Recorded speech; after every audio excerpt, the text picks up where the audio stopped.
마음이 사랑해. Hey besties.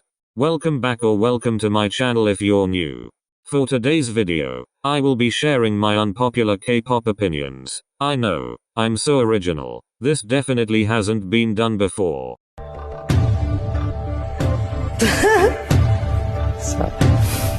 Anyways, just a disclaimer. These are all mere opinions, so if you get offended, that's your problem. Don't fight me in the comments. I'm a little bitch. I'll cry. So without further ado, let's get into the video.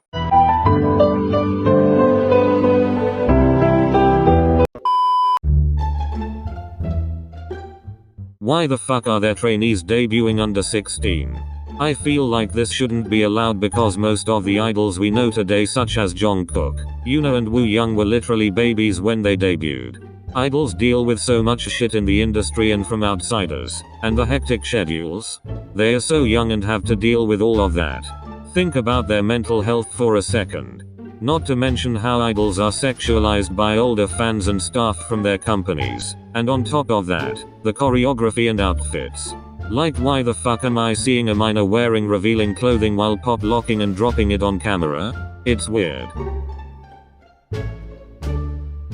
This one annoys me so much.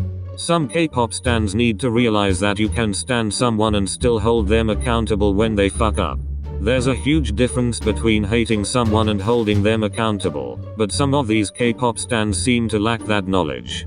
These idols are not 2-year-olds, they are grown adults who should know right from wrong, and making them think that people holding them accountable for shit they've done are those people sending them hate wouldn't make shit better, and you're just letting them get away with their ignorance like spoiled toddlers.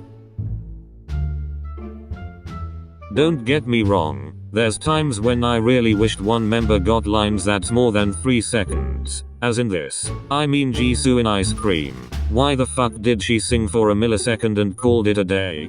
Anyways, I don't feel like line distribution should stop you from liking a song, and I think it's a bit stupid that people think that a group member is being quote unquote mistreated because they have less lines, or that there's favoritism because a member has the most lines.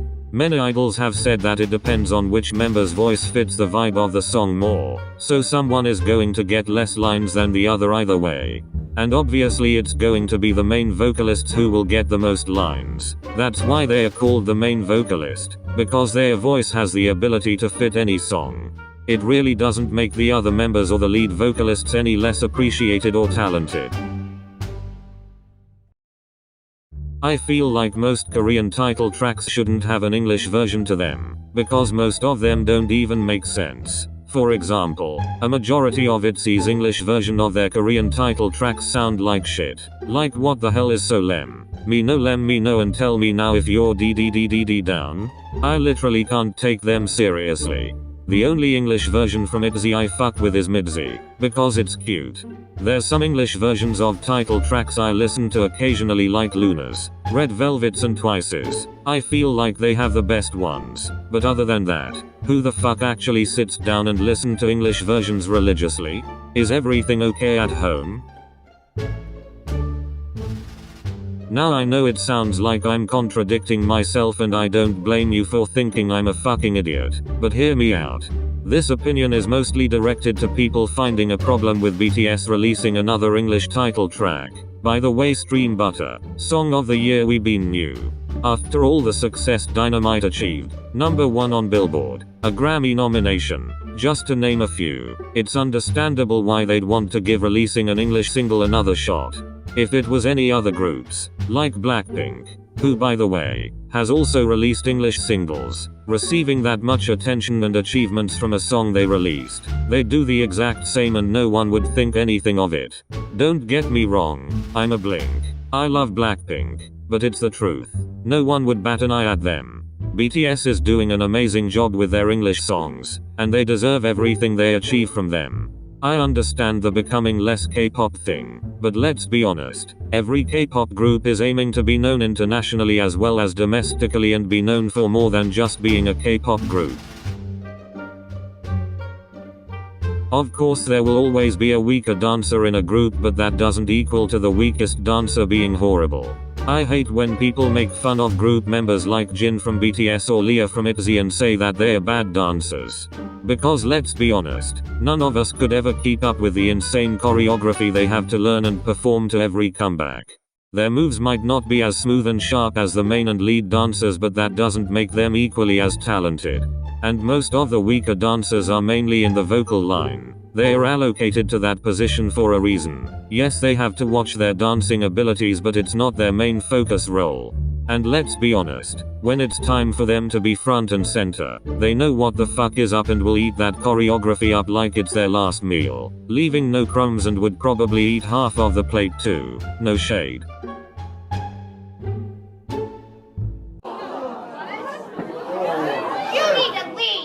Okay, so, I honestly don't think that Next Level by Aespa was as bad as everyone's making it out to be. Yes, it sounded messy as fuck when I first listened to it. I was really confused, but after at least, I don't know, 10 listens, it kinda grew on me. Like the beat drop and everything kinda makes more sense and sounds well with the whole song. The visuals in the teaser pics and music video were amazing. Emphasis on the teaser pics. Like what the actual fuck. They all looked like goddesses. But on the other hand, as much as I liked how cool, creative and new Aespa's whole storyline concept is, I would love to see something different. I don't want it to feel like I'm watching a story mode in a video game all the time, but Forever was a cute way of seeing a different side of them though. And SM, if you're watching this, release Ningning's teaser song and Giselle's rap now, or I'll be in front of your building door, bitch. I'm dedicating this opinion to Mnet. Yes, I'm talking to you, bitch. Why the hell are temporary groups a thing? I'm still so traumatized after seeing all of the IZ*ONE members cry their eyes out at their last concert. What's the point of having a group that people will stan and have a close relationship with, and then the next day, wake up and choose disbandment? I was so attached to IZ*ONE and it hurts so much knowing that I won't be looking forward to another comeback. I'm excited for the members' future, but still. Mnet lost when IOI disbanded, even though I'm not as hurt about that, because I wasn't a stan back then, and we would have never gotten bops like Somi's whole discography. I Don't Like Your Girlfriend and Dazzle Dazzle by Wiki Miki, and Get It by Kristen V. But Mnet definitely lost big time deciding to disband IZ*ONE. I hope they go bankrupt. Now before you jump down my throat and accuse me of promoting solo stanning, hear me out. I'm pretty sure most of us got into K-pop, or a K-pop group because one specific member. For example, I got into BTS because of Namjoon, and I got into Blackpink because of Jennie. It's okay to be interested in a group because you find a member attractive or talented, or maybe because they are the most popular member, but I just feel like you should also take time to get to know and respect the other members, because who knows? The same member you were interested in might not end up being your bias. I speak from experience with stanning Astro. I got into them because of Cha Eun-woo, but now I love all the members and MJ is my bias. Stream 1 by Astro. I put this opinion in here because I honestly don't see a lot of appreciation for deep voices in K-pop. Group members with deeper and unique voices like Dami from Dreamcatcher, Jisoo from Blackpink and Yuki from G-Idol bring so much spice to the groups and their songs. Have you heard D4? Hwa? Boca? Fucking immaculate. It's funny seeing people say that their voices don't fit the group or a specific song, because no shade to any other idols, but would you rather every member sound the same, with a high-pitched voice? It'll feel like listening to Dora the Explorer speak for 5 hours, and that's fucking torture in itself. Most groups' discography wouldn't hit the way they hit without an alto or a tenor voice. I'm not sure if this is exactly an unpopular opinion, but I don't see much people talking about this issue. All body types should be more normalized in K-pop, between both fans and the companies. It's upsetting to see idols like Swan from Purple Kiss be ridiculed by people because she's not as slim as her group mates. It's so stupid because she's not even quote-unquote fat. And on top of that, she's so young. It's the same with Culture Vulture Hwasa from Mamamoo. Having curves doesn't automatically mean you're on the bigger side.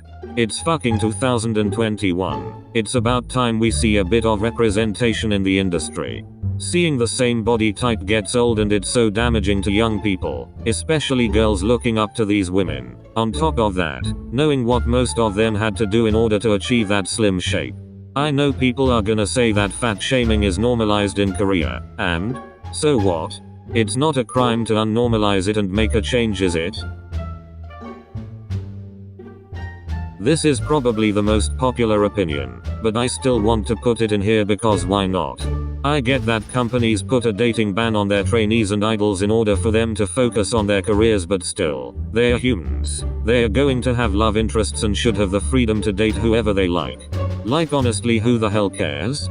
Maybe it's just my Western way of thinking, but come on. Most of these idols are grown adults, but they are not allowed to date. Or when they do date, it's a big problem and it's treated as this huge scandal. Not to mention the crackhead fans who go insane about it. Like bestie, I don't know who the fuck lied to you and told you that you'll wake up one morning and find Jungkook or Kai sleeping on the other side of your bed. Because it's not happening. I mean, it's their life, and if they want to keep their love life private, that's fine. But they should also be allowed to post their boyfriend or girlfriend here and there without any chaos. This is why I love Hyuna and Dawn's relationship. They are so fucking cute and I love how they are breaking the barriers around dating in the K-pop industry. So I hope you all enjoyed the video. Comment down below your unpopular K-pop opinions. Make sure to like, comment, share and subscribe so I can force myself to make more good content more frequently in the future. Thanks for watching. See you very soon.